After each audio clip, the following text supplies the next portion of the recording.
కన్య రాశి కానీ, కన్య లగ్నం గాని.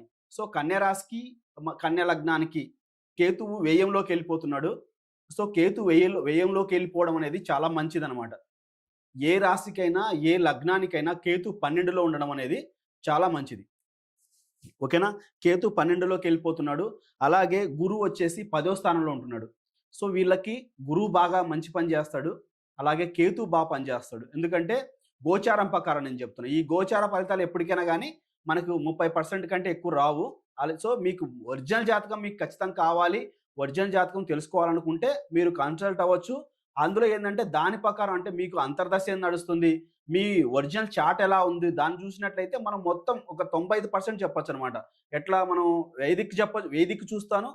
అలాగే తర్వాత కేపీ ఆస్ట్రాలజీ కూడా చూస్తాను. తర్వాత వెస్టర్న్ గూడా అంటే డిగ్రీస్ ఎలా ఫార్మ్ అయినాయి. సో, ఈ విధంగా చూసి మనకు అంతర్దశ ఏం నడుస్తున్నాయి దాన్ని బట్టి యాక్యురేట్‌గా 95% వరకు మనం రిజల్ట్ ఇవ్వచ్చు.